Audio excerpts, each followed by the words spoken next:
A paz do Senhor para todos. Estamos de volta mais uma vez. Vamos dando continuidade aos nossos vídeos, ao nosso estudo sobre o livro do Evangelho de São Mateus. Nós estamos agora no capítulo 6 e vamos entrar no versículo 16. Hoje a gente vai estudar do versículo 16 até o versículo, 24, tá bom? Então abre a sua Bíblia aí, já pega o seu caderninho, suas anotações, porque com certeza sempre tem coisas boas para a gente aprender. Vamos começar com a leitura do texto, porque texto sem contexto é pretexto para heresia, né? Então vamos ler o texto. Mateus capítulo 6, do 16 ao 18, diz assim: Quando jejuardes, não vos mostreis contristados, como os hipócritas, porque desfiguram o rosto para que aos homens pareça que jejuam. Em verdade vos digo que já receberam seu galardão. Porém tu, quando jejuares, unge a sua cabeça e lava o seu rosto, para não pareceres aos homens que jejuas, mas sim ao teu pai que está em oculto. Teu pai que te vê em oculto te recompensará. Depois ele fala assim: não ajunteis tesouros na terra, onde a traça e a ferrugem tudo consomem, e onde os ladrões minam e roubam. Mas ajuntai tesouros no céu, onde nem a traça, nem a ferrugem consomem, e onde os ladrões não minam nem roubam. Porque onde estiver o vosso tesouro, aí também estará o seu coração. A candeia do corpo são os olhos. De sorte que, se os teus olhos forem bons, todo o teu corpo terá luz. Se, porém, os teus olhos forem maus, o teu corpo será tenebroso. Se, portanto, a luz que em ti há são trevas, qual grandes serão essas trevas? Ninguém pode servir a dois senhores, porque ou há de odiar um e amar o outro, ou se dedicará a um e desprezará o outro. Não podeis servir a Deus e a Mamon. Aí está o texto. Deixa eu acenar aqui para o pessoal que já está aqui com a gente. Sejam todos bem-vindos, em nome de Jesus, aqui é a nossa live. Essa live aqui, né, essa página aqui, se chama Ler com Bíblia. E nessa página a gente fala de Bíblia, textos bíblicos, conversas bíblicas. Claro que no meu story sempre rola notícias, tá, gente? Para quem é novo aqui na minha página, deixa eu explicar isso para vocês. Lá no meu story eu coloco coisas da Bíblia, mas também coloco notícias atuais, porque a gente também não pode ser um crente bitolado, né?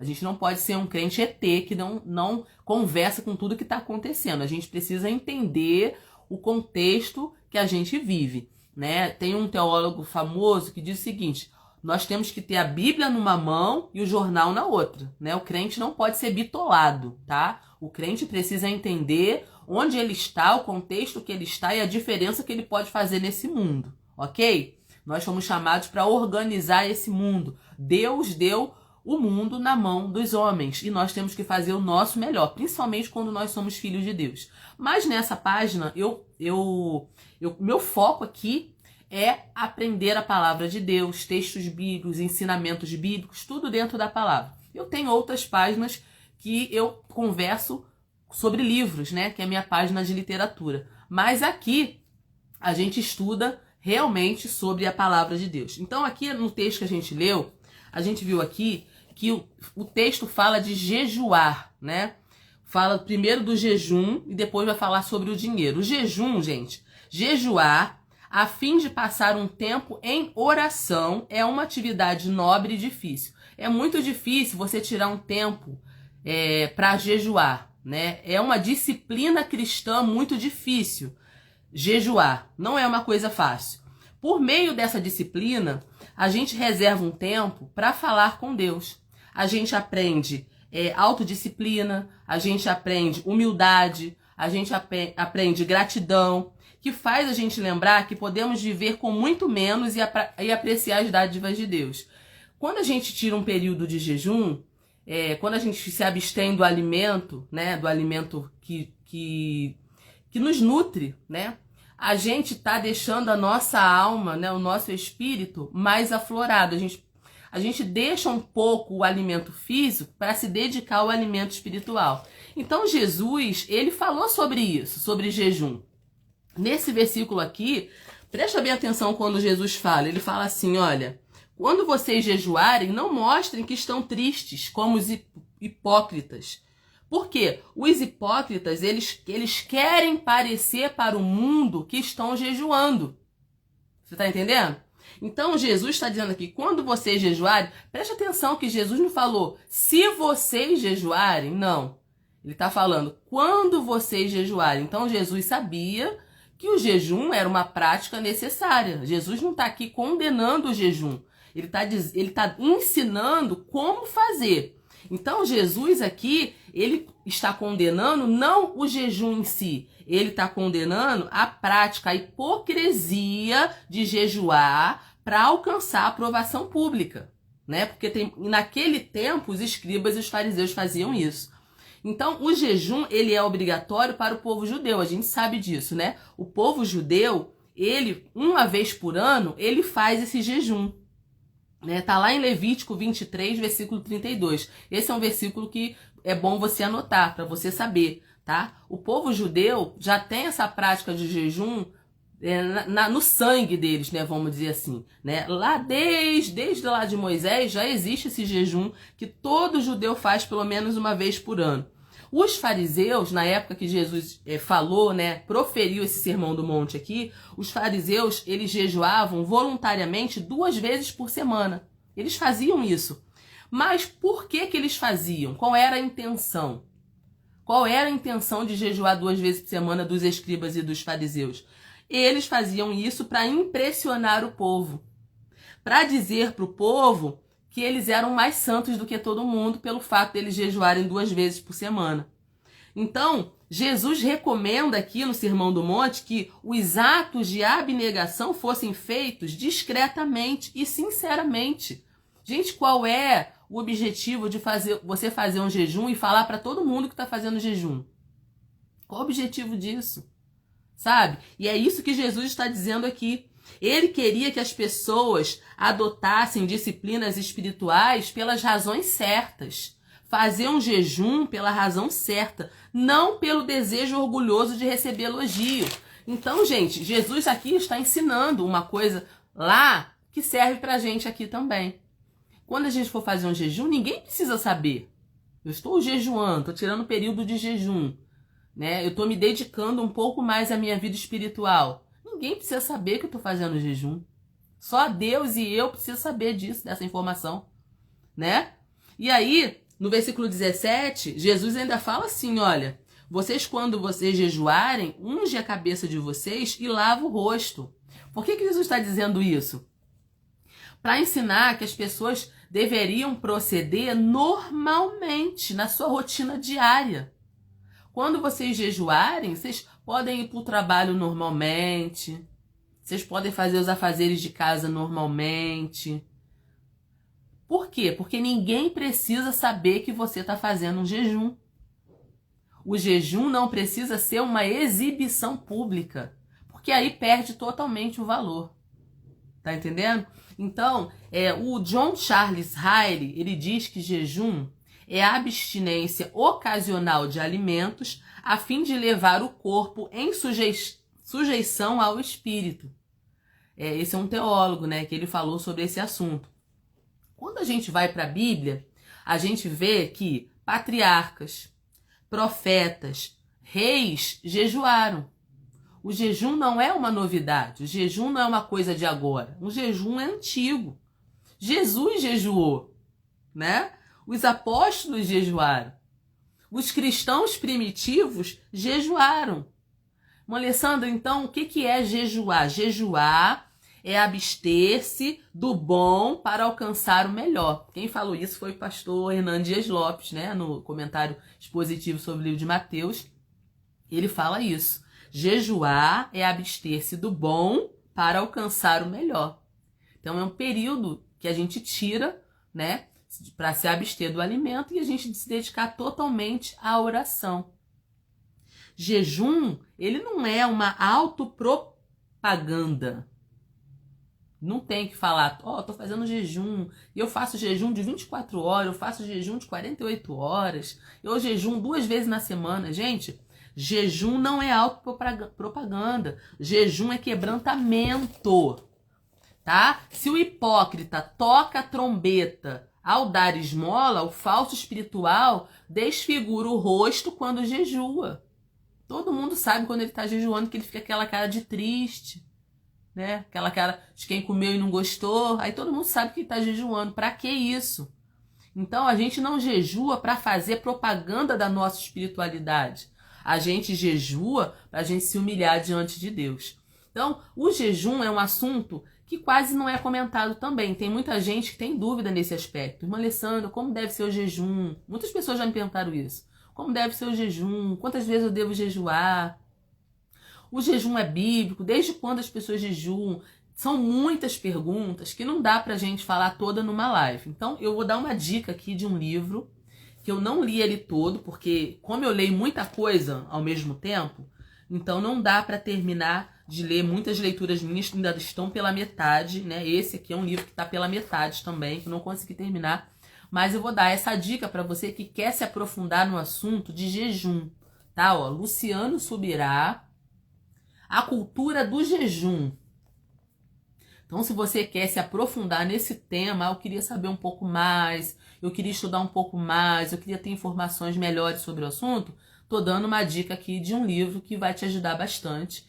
Pelo que eu li até agora, muito bom, gostei, estou gostando do livro, tá? Então, A Cultura do Jejum, Luciano Subirá. Se você quiser ter mais informações sobre esse assunto de jejum, para a sua vida espiritual, tá aqui essa dica para você, tá bom, gente? Bem, aí a partir do versículo 19, Jesus já está falando sobre a questão do dinheiro, que é uma questão interessante também, né, gente? Às vezes as pessoas acham que a nossa vida se resume só ao espiritual. Não é. O dinheiro, por mais que as pessoas não achem, o dinheiro também é espiritual, tá? Tanto é que Jesus está comentando sobre ele aqui. O dinheiro é espiritual. É um assunto espiritual também, tá? Então, eu já li o texto, né? Mas vou repetir aqui. Quando Jesus fala no versículo 19, ele diz assim: não ajunteis tesouros na terra, onde a traça e a ferrugem tudo consomem, onde os ladrões minam e roubam. Mas ajuntais tesouros no céu, onde nem a traça nem a ferrugem consomem, e onde os ladrões não minam nem roubam. Eu pergunto para você, dentro disso que a gente acabou de ler aqui, onde está o seu tesouro? Onde está o seu tesouro? Seu tesouro está no céu ou seu tesouro está na terra? Em primeiro lugar aqui, Jesus dá uma ordem, e uma ordem negativa. Jesus fala assim, olha, não ajunteis tesouros na terra. Olha a ordem que Jesus dá. Não ajunteis tesouro na terra. Gente, aqui, Jesus ele não está condenando a riqueza. Quando Jesus fala para não ajuntar tesouros na terra, ele não está dizendo que você não pode ter dinheiro, que você não pode ser rico, tá? Não é nada disso, tá? Quando o dinheiro, a riqueza, ela vem como fruto do nosso trabalho, ela vem do fruto da bênção de Deus, ela não traz desgosto. Jesus também não está condenando a previdência, né, gente? Você ser previdente é aquela pessoa que pensa no futuro, que guarda para o futuro. Não é isso. Porque a própria Escritura, e é muito interessante aqui a gente saber o que a Bíblia diz, né? Porque tem gente que pega um texto isolado, e em cima desse texto ele faz uma teologia toda em cima de um texto só. Isso é muito perigoso, né? Porque uma das leis da hermenêutica diz que a Bíblia se interpreta por ela mesma se interpreta. Então Jesus não está condenando aqui as pessoas que guardam, fazem uma poupança, nada disso. Quando Jesus fala para não ajuntar tesouro na terra, não é disso que Jesus está falando, não, tá? Porque a própria Bíblia, ela fala assim, ó, vai ter com a formiga o preguiçoso, né? Que no verão ajunta, né, e tal. Então, as formigas, elas trabalham no verão para ficarem abastecidas no inverno. Então, a própria Bíblia orienta que a gente deve ser previdente, sim. A gente deve pensar no futuro, sim, tá? Jesus não está condenando aqui a gente por usufruir de benefícios do nosso trabalho, de jeito nenhum. O que Jesus está condenando aqui? Ele está condenando o acúmulo, tá? O acúmulo egoísta para si mesmo. Jesus está condenando aqui a ganância. Jesus está condenando aqui a avareza, o pandurismo, vamos dizer assim, né? Os tesouros, quando Jesus fala assim, não ajunteis tesouros na terra, os tesouros, eles existem para serem repartidos e não para ser acumulado egoisticamente. Por quê, gente? Porque a gente não trouxe nada desse mundo. Ninguém trouxe nada desse mundo e a gente também não vai levar nada daqui. Essa que é a realidade. É isso que Jesus está tentando explicar aqui.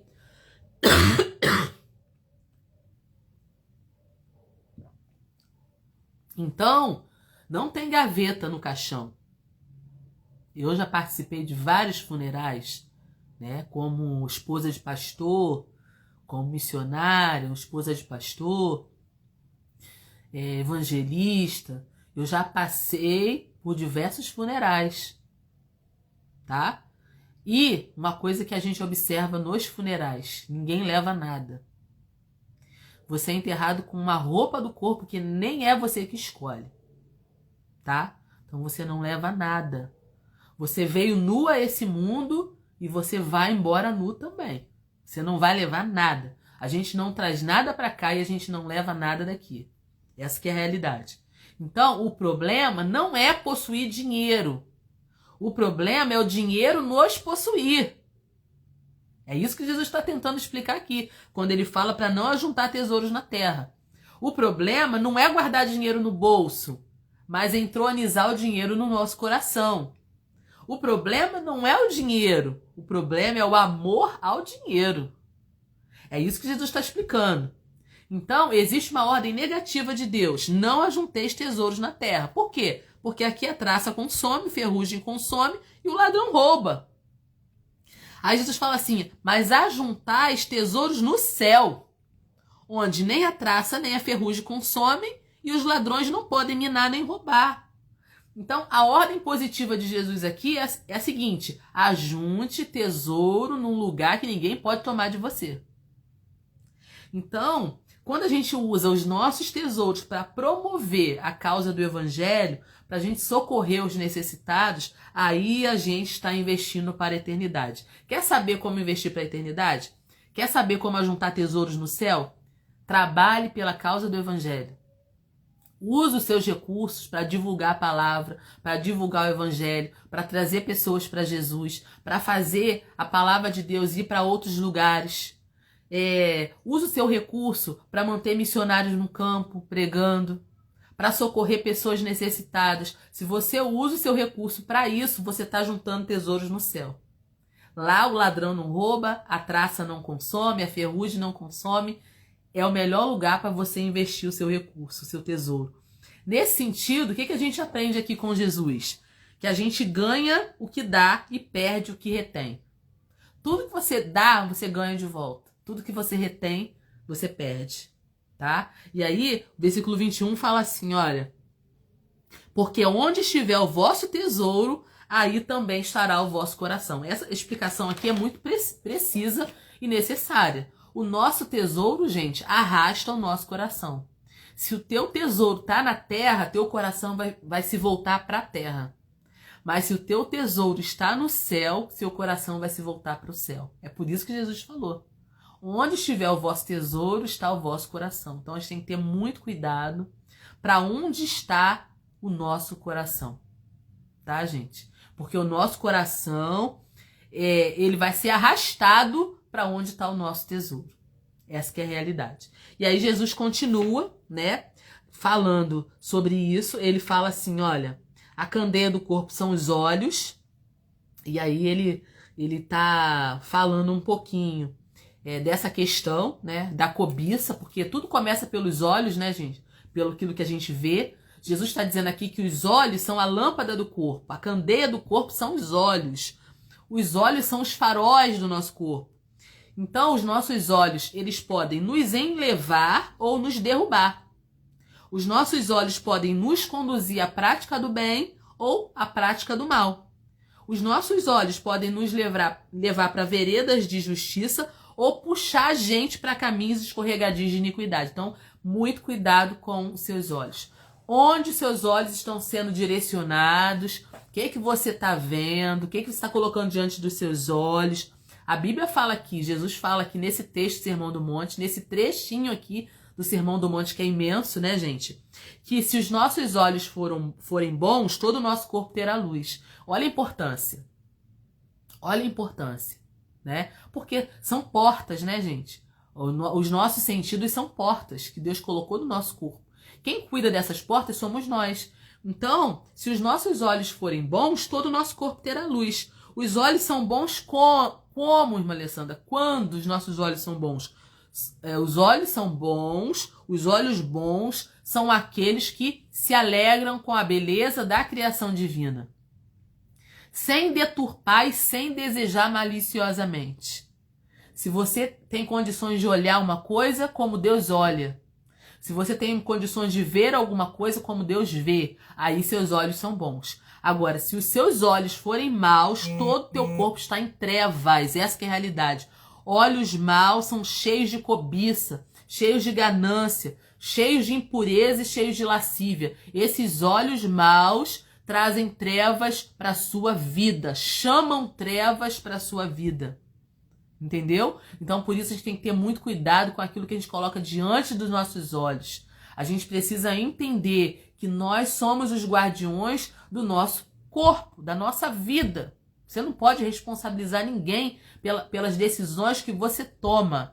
O que você coloca diante dos seus olhos? Se os seus olhos forem bons, todo o teu corpo terá luz. Isso vale para tudo, gente. Tanto espiritualmente, como fisicamente, como emocionalmente. Isso vale para todas as áreas da nossa vida. E aí, no versículo 24, Jesus fala assim: ninguém pode servir a dois senhores, porque ou há de odiar um e amar outro, ou se dedicar a um e desprezará o outro. Ninguém pode servir a Deus e a Mamon. Então, Jesus disse aqui uma coisa muito séria. Jesus disse uma coisa muito séria aqui. Primeiro, o dinheiro não é neutro.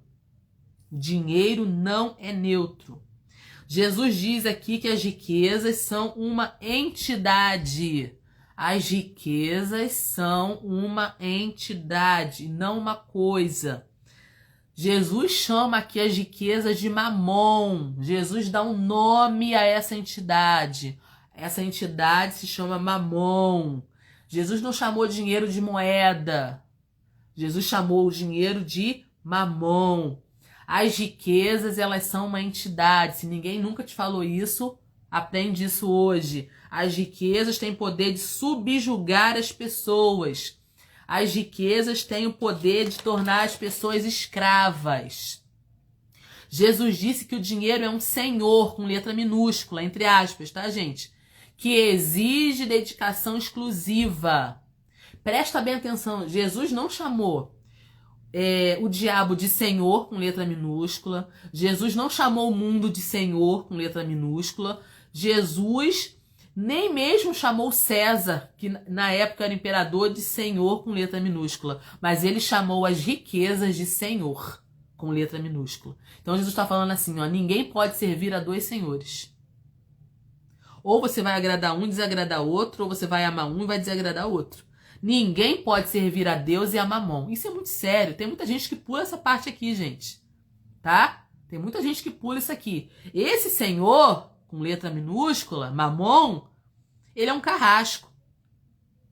Ele escraviza os seus súditos. Nas palavras do pastor Hernando Dias Lopes, lá no comentário dele sobre Mateus, ele fala isso. Por amor ao dinheiro, as pessoas se casam. Por amor ao dinheiro, as pessoas se divorciam. Por amor ao dinheiro, as pessoas se matam. Por amor ao dinheiro, as pessoas morrem. Por amor ao dinheiro, as pessoas corrompem e são corrompidas. A maioria das desgraças que acontecem nesse mundo, Mamon está por trás delas.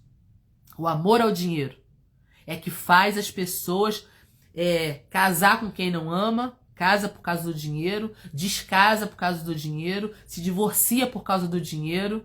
A pessoa se corrompe por causa do dinheiro, corrompe outras pessoas por causa do dinheiro. Então, gente, Mamon é uma entidade. e não é neutra, tá? Tem gente que está servindo a Mamon, não está servindo a Deus. Jesus disse que nem Deus, nem as riquezas vão aceitar dividir a sua glória com ninguém. Quem falou isso não foi a irmã Alessandra, foi Jesus. Jesus está dizendo, Mamon não aceita dividir a sua glória com ninguém. Deus não aceita e Mamon também não aceita. Então, Mamon não vai aceitar coração dividido entre duas devoções. Deus também não aceita, tá? Para quem não sabe. Para quem não sabe, se você não der o primeiro lugar para Deus, ele não vai querer o segundo. Tá bom? Tem muita gente que também não gosta de ouvir isso, mas é uma realidade. Deus não divide adoração com ninguém. Ou você adora a Deus, ou você adora o mundo, as riquezas, o diabo, seja lá o que for. Deus não vai dividir a adoração dele com ninguém. Então Jesus foi categórico aqui em dizer, vocês não podem servir a Deus e as riquezas. Quem serve a Deus não pode viver mais debaixo do jugo de Mamon. Quem é escravo de Mamon não pode ser servo de Deus. Essa que é a realidade, tá? Então, essas pessoas que já têm o dinheiro delas como o seu Deus, elas não servem a Deus. Então aí vai um critério para você. Você é uma pessoa inteligente. Você é filho, filha de Deus. Você é inteligente, você tem o Espírito Santo de Deus. Não seja enganado, gente. Não seja enganado. Ou a pessoa serve a Deus ou ela serve a Mamon. Se o dinheiro está em primeiro lugar na vida dela, se ela passa por cima das pessoas, passa por cima de princípios por causa de dinheiro, ela não está servindo a Deus. Esquece isso. Cuidado com as pessoas que você segue. Cuidado. Cuidado. Tem gente que está indo para o inferno, está carregando um monte de gente atrás. Porque as pessoas não têm critério. Por isso, gente, eu digo o seguinte, olha, cada dia que passa, leia a sua Bíblia. Leia a palavra de Deus, não seja enganado. Nós estamos vivendo na era do engano. Quando perguntaram a Jesus sobre o sinal do fim dos tempos, a primeira coisa que saiu da boca de Jesus? Acautelai-vos dos falsos mestres. Acautelai-vos dos enganadores. Foi a primeira coisa que saiu da boca de Jesus. Porque nós estamos na era da enganação. Nós estamos na era da enganação. Muita gente sendo enganada. Sermão do Monte, gente, é um sermão poderoso. Nós estamos aqui, ó, um tempão só em livro de Mateus, só no Sermão do Monte. Para quem é novo aqui na minha página, tá gravado aí Mateus capítulo 1, Mateus capítulo 2, Mateus 3, Mateus 4, Mateus 5. Mateus 5 já tem 6 partes. Mateus 5, parte 1, parte 2, parte 3, parte 4, parte 5, parte 6. Semana passada começamos Mateus 6, hoje estamos aqui em Mateus 6 ainda. Porque eu não estou com pressa. Vamos aos poucos e vamos aprender sobre esse livro maravilhoso. Principalmente que são palavras de Jesus. Então a gente não tem que levar realmente em consideração aquilo que Jesus falou. Então, aqui Jesus deixa um alerta pra gente, né? Jesus deixa um alerta. Nós não podemos servir a Deus e as riquezas. Nós não podemos servir a Deus e a Mamon. Quem serve a Deus não vive debaixo do jugo de Mamon. Quem é escravo de Mamon não pode ser servo de Deus. Uma coisa exclui a outra. Então, que essa palavra provoque, né, reflexão na sua vida. Que essa palavra provoque mudanças na sua vida. Porque a palavra de Deus, ela transforma a nossa vida. Ela transforma o nosso caminho. Ela transforma a nossa mente. Ela transforma as nossas atitudes. Então, essa live hoje vai ser curtinha, não vai ser longa, porque também eu não tô com a minha voz muito boa, tô tendo uma crise de tosse toda hora, então até com medo de tossir aqui de novo. Mas deu para você sentir, né, como que Deus, ele tem falado aos nossos corações através da sua palavra. Semana que vem a gente vai falar sobre ansiedade, né? Ansiedade que é o mal do século. Eu já tenho vídeos gravados no meu Instagram e no meu YouTube falando sobre ansiedade. Mas semana que vem vamos falar de novo, né? Aqui em Mateus, a gente vai falar sobre esse mal que tem atingido muitas pessoas e qual é o remédio para a ansiedade que a gente está vivendo nos dias de hoje. Então, que Deus te abençoe, te guarde, te dê um final de sábado abençoado, um domingo abençoado e um final de semana abençoado e um início de semana abençoado. Muito obrigado pela tua participação aqui. Quem entrou, saiu, ainda está aqui com a gente. Esse vídeo vai ficar gravado. E se esse vídeo te abençoar, abençoa outras pessoas, envia para outras pessoas, para que a palavra de Deus seja divulgada. Amém? Deus te abençoe e até a próxima.